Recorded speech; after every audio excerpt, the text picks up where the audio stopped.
চট্টগ্রাম বিশ্ববিদ্যালয়ের শিক্ষার্থী ও স্থানীয়দের মাঝে উত্তেজনাপূর্ণ পরিস্থিতি নিয়ন্ত্রণে আনতে হাটহাজারী উপজেলায় ১৪৪ ধারা জারি করেছে প্রশাসন। রোববার দুপুরে বিশ্ববিদ্যালয়ের ২ নম্বর গেট এলাকায় দুই পক্ষের মধ্যে দফায় দফায় সংঘর্ষের পর এই সিদ্ধান্ত নেওয়া হয়। উপজেলা নির্বাহী কর্মকর্তা মোহাম্মদ কামরুল ইসলাম স্বাক্ষরিত এক বিজ্ঞপ্তিতে জানানো হয়, জননিরাপত্তা বজায় রাখতে এবং যে কোনো অপ্রীতিকর পরিস্থিতি এড়াতে এই সিদ্ধান্ত নেওয়া হয়েছে।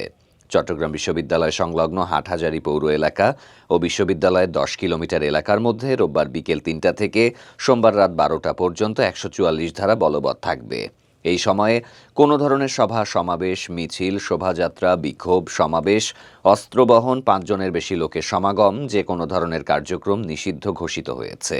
শনিবার দিবাগত রাত ১২টার দিকে বিশ্ববিদ্যালয়ের এক নারী শিক্ষার্থীকে দারোয়ান কর্তৃক মারধরের ঘটনাকে কেন্দ্র করে এই সংঘর্ষের সূত্রপাত। দর্শন বিভাগের ওই ছাত্রী জানান, সময়মতো বাসায় ফেরার পরও দারোয়ান তাকে গালাগালি করে এবং প্রতিবাদ করলে তাকে চড় ধাক্কা ও লাথি মারা হয়।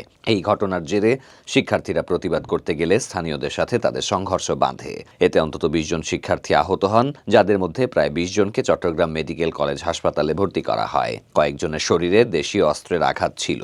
রোববার দুপুরেও সংঘর্ষ চলছিল, যেখানে ইটপাটকেল নিক্ষেপ ও ধাওয়া পাল্টা ধাওয়ায় বিশ্ববিদ্যালয়ের প্রক্টর অধ্যাপক ডক্টর তানভীর মোহাম্মদ আরিফ সহ বহু শিক্ষার্থী আহত হন।